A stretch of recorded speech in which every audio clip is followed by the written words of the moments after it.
Iroko tree, everybody has come to see. Obina and Adaugo, our love is sweet like mango.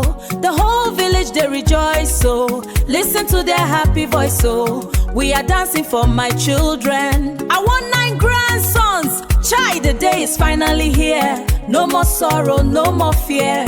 Adaugo and Obina, now we are one forever. See as we dey waka from the farm, my dear. No place I'd rather be. You banish all my fear. Every night I look at the moon above, asking for a sign to crown our love. Our love is everlasting. Our love is everlasting. Years have passed and Adaugo has still not conceived at all. She became the talk of the village and people started to talk about her everywhere she goes. Mama Obina became worried and always examines Adaugo's flat belly, expecting when to hear the good news. She drags Adaugo to a village herbalist for concoctions to be given to Adaugo. While other women are playing with their babies, Adaugo is mocked for being childless. Their love was a legend, but their home was a silence. For years, the patter of small feet remained a dream. The air in their compound grew heavy when Mama Obina, driven by the fear of a dying lineage, issued her cruel decree: "Bring another womb into this house, or lose your place in my heart." Adaugo cries every night from emotional pains, but Obina always comforts her and reassures love for her. Obina tells his family members to leave his wife alone. "Only God gives children," he said angrily.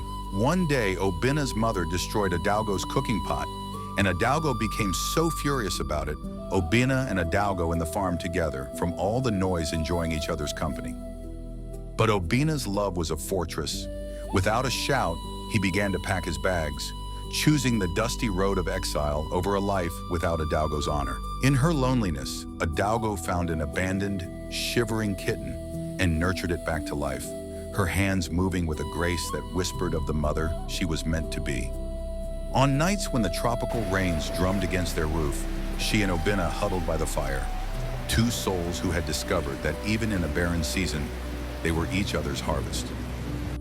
Beneath the ancient Iroko tree, Adaugo prayed not for a child, but for the strength to be enough for the man who had sacrificed everything for her.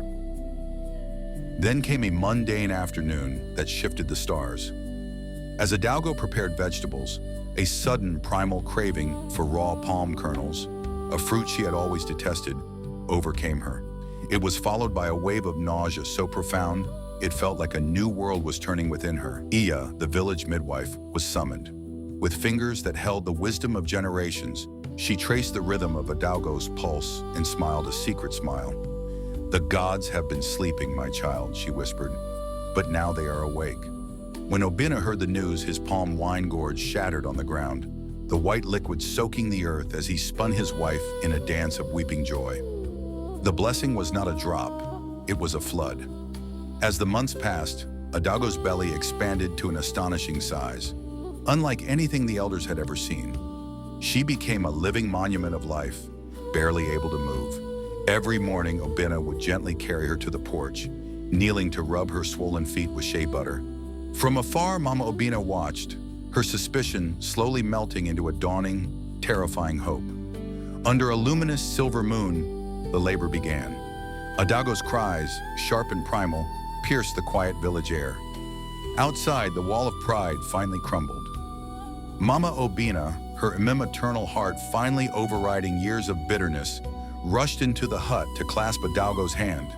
Through the sweat and the struggle, a piercing wail erupted, a strong baby boy.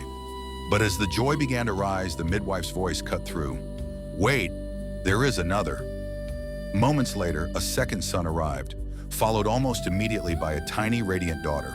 A symphony of 3 lives had filled the hut, shattering the years of silence. In the quiet aftermath, the air thick with the scent of herbs and new life, Mama Obina looked at the 3 squirming miracles in her arms. Overwhelmed by a crushing shame, she knelt at Adaugo's feet and sobbed, "Forgive this foolish old woman."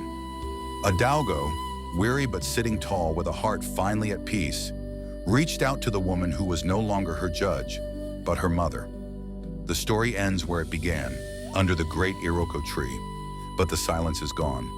The entire village gathered for a celebration that shook the trees. Music, vibrant dancing, and a feast for an army.